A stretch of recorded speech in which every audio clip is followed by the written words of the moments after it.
Bonjour mesdames et messieurs, je suis en fait tout à fait ravi de vous retrouver dans cette nouvelle édition, dans votre émission hebdomadaire Indice, votre fenêtre sur le monde de l'économie égyptienne. Aujourd'hui, c'est une édition tout à fait spéciale concernant en grande partie ce sommet USA-Afrique, ce sommet qui vient d'être tenu après 8 ans. Donc, pendant ces 8 ans, il y avait des changements au niveau stratégique, économique, géopolitique, beaucoup de changements. Donc, aujourd'hui, des questions se posent. Est-ce que les États-Unis possèdent vraiment une volonté pour se diriger encore une fois vers l'Afrique ou pour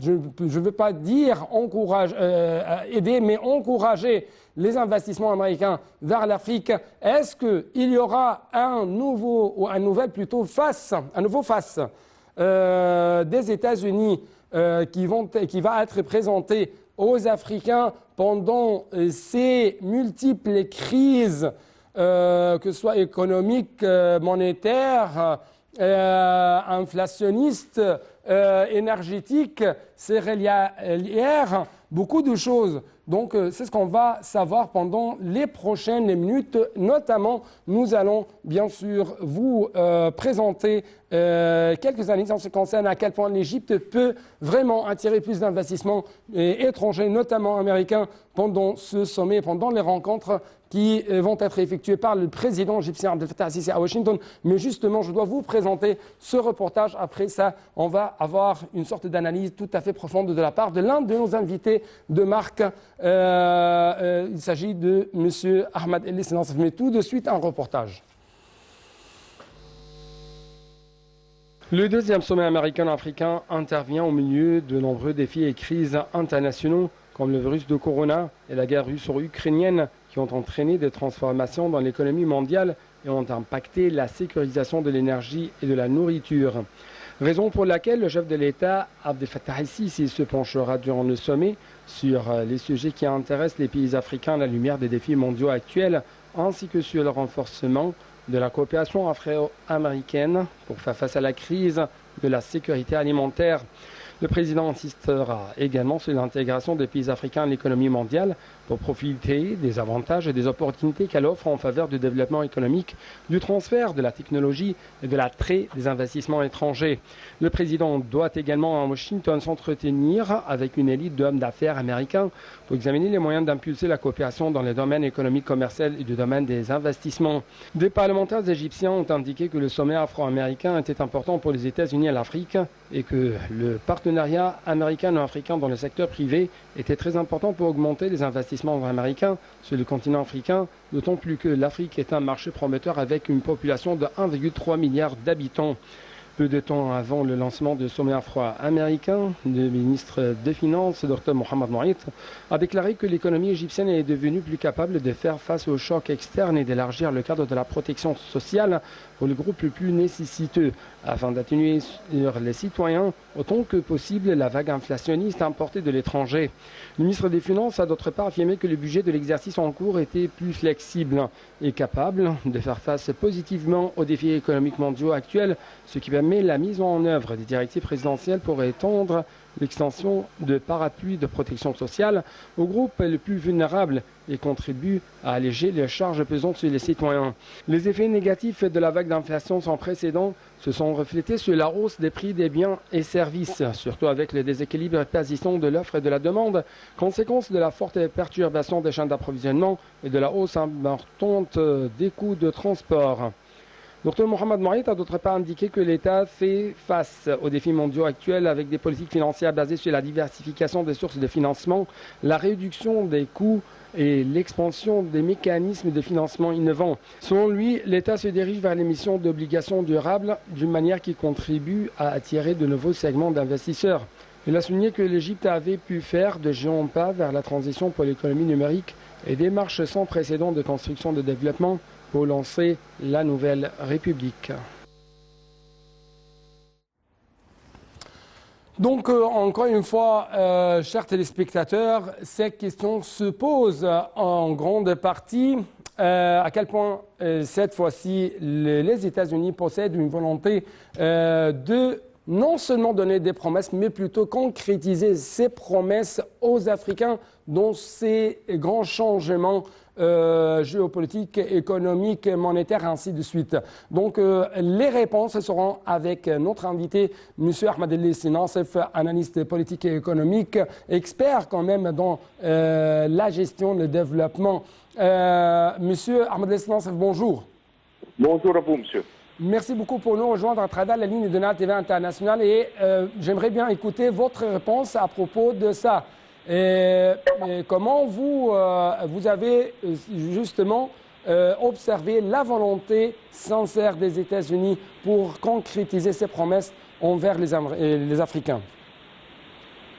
Pour concrétiser les promesses américaines, on doit les voir sur place. Mais ce que me paraît très clair, que suite à le sommet chinois-arabe qui a eu lieu en Arabie Saoudite il y a quelques jours, ou je pense, si je ne me trompe pas, c'est au bout de même pas 2 semaines, je pense qu'il y a, comme on dit, un peu de jalousie, où il y a maintenant que les États-Unis sont en train de se sentir vraiment que il y a un autre joueur qui vient se manifester dans le plan géopolitique pour le Moyen-Orient. À un moment donné, l'administration américaine présente a déclaré, et ça a été déclaré dans les médias américains, ce n'est pas un secret qu'on est en train de partager avec nos téléspectateurs, ils ont déclaré que l'intérêt ou l'appui qu'ils avaient sur, que les États-Unis avaient sur le Moyen-Orient va être dilué et ils vont se focaliser un peu plus sur la Chine et la Russie. Ouais. Et on a vu l'exit qu'ils ont fait d'Irak, de la Syrie et de l'Afghanistan notamment. Ouais. Donc il y a une règle dans les politiques, surtout les internationales, quand tu crées un vide, il va y avoir quelqu'un qui va remplir ce vide. Ouais. Et je pense que les Américains, peut-être, ils sont en train d'observer que les Chinois sont en train de renforcer, parce qu'il était présent déjà dans la région et surtout en Afrique, mais maintenant ils sont en train de renforcer leur position en Afrique et au Moyen-Orient, ce qui est très inquiétant pour les Américains. Ouais. Et je pense, en revanche, ils sont en train, ou ils ont mis en place cette sommet américain-africain, et si je ne me trompe pas, c'est la première fois que j'entends parler d'un sommet pareil dans pas mal de temps. Je ne me rappelle pas d'avoir vu un sommet pareil où ils ont invité presque 40 pays africains. Bien sûr, l'Égypte est un des invités représentant par son Excellence le président Abdel Fattah el-Sisi. Ouais. Donc, je pense ils sont un peu en train d'essayer de rattraper un peu de position. Il ne veut pas laisser... oui, mais monsieur Ahmed El Nassef, est-ce que vous trouvez qu'il y a une sorte de contradiction entre ce qui a été dit par les responsables ou les intentions et ce qui fait sur le terrain? Par exemple, on vient d'apprendre que la Fed relève ses taux de 50 points de base, le taux final maintenant anticipé à 5,1%. Donc c'est presque la 5e ou 4e hausse effectuée par la Fed américaine. Donc bien sûr, quand vous observez de telles hausses, fait de grandes perturbations au niveau africain, au niveau des marchés émergents, mais y compris l'Égypte. Donc est-ce que vous trouvez qu'il y a en fin de compte une sorte de contradiction? Je ne pense pas que l'augmentation... on doit jeter un coup d'œil sur c'est quoi le racine de ce problème. Le racine, là, c'est pas un effet international.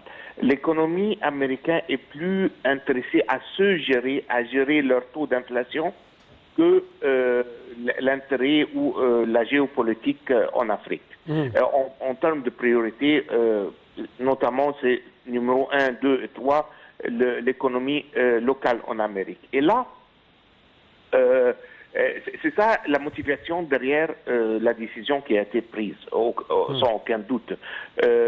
C'est pas qu'ils ont fait ça pour gêner les pays africains, mais ça va. Monsieur Ahmadilessi, oui, mais monsieur Ahmadilessi, pendant les déclarations, les slogans, on cherche les intérêts des autres pays, monsieur le terrain, on cherche vraiment les intérêts des Américains en fin du compte. Oui, mais c'est pas l'intérêt, c'est pas qu'ils sont en train de faire ça d'un point de vue pour être aussi correct, c'est pas de point de vue colonial ou quelque chose comme ça. Ils ont, en Amérique et pas mal de pays en Europe, il y a un très grand problème d'inflation. Une des techniques classiques pour contrer l'inflation, c'est l'augmentation de taux d'intérêt.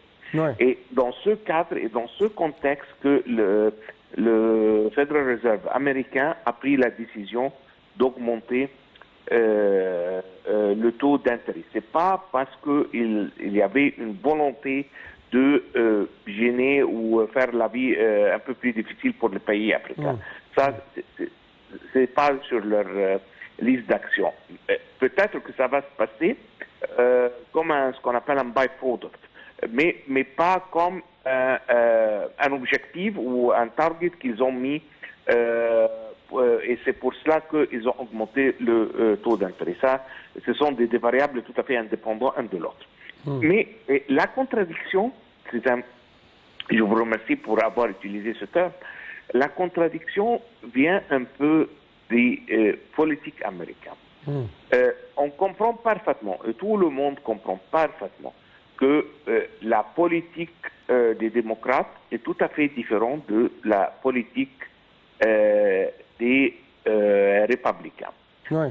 Mais ce que le monde est en train de être confus, être, comment dire, un peu en anticipation, que chaque fois, ce qui est chaque 4 ans, quand il y a un changement d'administration, on voit qu'il y a des perturbances assez importantes. Ouais. Ce qui fait que les États-Unis est devenu un parti où, disons, que c'est très difficile de compter dessous, c'est très difficile de signer un accord, et par exemple comme l'accord qui a été signé avec l'Iran.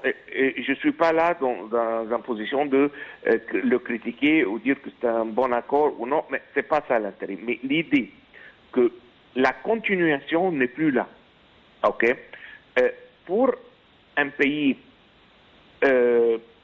externe d'Amérique du Nord, pour un pays qui signe un accord bilatéral avec les États-Unis ou n'importe quel autre pays, tu t'attends que ça se passe de changement local, que ton accord va être toujours en demeure et il va être toujours bien. Oui, en fait, oui. Mais ce qui est en train de se passer, ce n'est pas le cas. Chaque fois qu'il y a un changement dans l'administration américaine, on voit un énorme changement dans la direction. Ouais. Et même dans des trucs qui sont locaux en Amérique. Donc, c'est pas quelque chose, une autre fois, c'est pas quelque chose qu'ils visent avec les pays étrangers. Mais, par exemple, il y avait la question de l'abortion. Il y avait la question de l'assurance médicale, Obamacare. Donc, ça devient très fatigant, si on peut dire, de suivre ou anticiper dans quelle direction les choses vont partir, parce que vraiment, la validité de n'importe quel accord signé avec l'administration américaine, c'est seulement valide lorsque où le président ou l'administration en rigueur va avoir une extension, ou si une autre administration, mais du même parti, va être en place. Oui, en fait, monsieur, parce que j'ai d'autres questions. Le président aussi se penchera également sur le renforcement de la coopération afro-américaine face à la crise de la sécurité alimentaire. L'Égypte martèle également sur l'intégration des pays africains à l'économie mondiale. L'Égypte est pour le développement économique, le transfert de la technologie et de l'attrait des investissements étrangers au sein de l'Afrique. Donc, comment les Américains peuvent jouer un grand rôle pour atteindre de tels buts? Oui. S'il veut, il peut. La réponse. Comment? S'il veut, c'est dans quelles conditions? Écoutez, quels sont les instruments? Il y a des centaines, pas des milliers d'instruments différents que le plus grande économie dans le monde peut aider les plus faibles 40 économies dans le monde. Donc, on a vraiment des centaines de mesures, mais ce qui reste, c'est toujours, il y a ce point d'interrogation. Est-ce que vraiment c'est ce qu'on appelle quelque chose qui va rester? Si on va se mettre, aujourd'hui, il reste presque dans le président Biden, même son terme, il lui reste un peu moins que 2 ans, si je ne me trompe pas. Les élections vont être en novembre, pas 2024. Ok, donc on est en train de parler de quelque chose comme 18 mois ou quelque chose comme ça que l'administration présente peut vraiment mettre en action n'importe quel accord il signe aujourd'hui. Donc la question, est-ce qu'on a la continuation? Est-ce qu'on peut compter sur n'importe quel genre de promesses ou même des agréments qui sont même signés, noir sur blanc? Est-ce que vraiment on peut compter sur ça? Et je pense que c'est comme on dit, c'est l'éléphant qui est dans la salle, mais personne ne veut le voir. Ok, tout le monde a cette question en tête et ça reste à voir. Le preuve est dans les actions. C'est très intéressant, c'est très calmant, c'est très relaxant d'entendre toutes les bonnes paroles, tous les ce qui compte sur le terrain, c'est comment concrétiser de telles paroles, de telles promesses, à travers, par exemple, le financement américain pour doper ou pour établir quand même l'infrastructure au sein de l'Afrique, afin d'arriver à une sorte de développement dans tous les niveaux. Mais justement, avant le lancement de ce sommet USA-Afrique, il y avait des déclarations très importantes concernant l'économie égyptienne, faites bien sûr par Monsieur le ministre des Finances. Selon lui, l'économie égyptienne est devenue plus capable de faire face aux chocs externes. L'économie égyptienne est capable d'élargir le cadre de la protection sociale pour les groupes les plus nécessiteux. Donc, dans ce cadre, il est prévu qu'il y aura des réunions entre Monsieur le Président Abdel Fattah al-Sisi et les hommes d'affaires américains. À quel point vous trouvez qu'aujourd'hui, les Américains voient d'un bon œil les réformes, le processus de développement au sein de l'Égypte spécialement, et par conséquent, il y aura une sorte de dopage des investissements américains au sein de l'Égypte? Premièrement, c'est quoi l'indicateur? On doit se demander c'est quoi l'indicateur que les Américains regardent pour dire que une économie, n'importe quelle économie, une économie roule un peu mieux ou roule comme il faut ou dans la bonne direction qu'un autre. Donc, un des plus importants indicateurs sont la vérification ou disons la certification de IMF. L'Union monétaire internationale. Là, c'est de là qu'on doit comprendre pourquoi est-ce que l'administration précédente est en train de négocier et en train de prendre des mesures fiscales et économiques sur le niveau macro pour qu'on soit allié avec les demandes ou les exigences du IMF. Ouais. Parce que ce n'est pas vraiment le montant du dette qu'on va prendre, mais c'est ce que ce dette veut dire que c'est déjà une certification que c'est une bonne économie, vous pouvez aller y investir. Ouais. OK? Et là, c'est ça qui compte. Pour les investisseurs, pour l'économie égyptienne, pour commencer avec ce qu'on a vraiment, c'est ce qu'on appelle le IDF, des Foreign Direct Investments. OK? Ce sont des injections économiques qui viennent dans l'économie égyptienne pour l'activer et faire qu'il roule et créer des travaux. Ouais. Et une deuxième fois, ça reste, même si on n'est pas toujours d'accord, mais l'Amérique, jusqu'aujourd'hui, elle est l'économie le plus grande du monde. Okay, c'est ça la réalité qu'on ne peut pas nier. Et il y a des projections que ça va changer, elle va être remplacée par la Chine au bout de 5 ans, ça va. Mais aujourd'hui, l'Amérique reste l'économie le plus importante du monde. Donc, mais en même temps, pour clôturer cette édition, mais en même temps, par exemple, l'Afrique qui avait drainé 12,6% des investissements mondiaux dans l'industrie en 2016 est retombée à 2,6% en 2022 selon Trend. Donc, les Africains ont besoin beaucoup d'investissements pour le développement, pour la croissance économique, ainsi de suite. Est-ce qu'en fin du compte, les Américains ont cette volonté sincère pour réaliser de tels buts, oui ou non? La réponse est oui, si les conditions nécessaires sont là. Je peux vous donner 2 ou 3 exemples. Une de très importants exemples pour pratiquement toutes les sociétés américaines, c'est ce qu'on appelle répatriation des profits. Monsieur, oui. Monsieur, malheureusement, je n'ai plus de temps pour vous donner un peu plus l'espace pour parler de ce sujet. C'est pourquoi, pardonnez-moi, nous devons clôturer cette édition. Mais enfin, vous avez dit une réponse, oui, mais il y a des conditions, n'est-ce pas? Absolument, c'est ça. Donc, je dois vous remercier infiniment pour de tels éclaircissements de votre part. Et c'est la même chose à vous, chers téléspectateurs. Merci beaucoup et à la prochaine.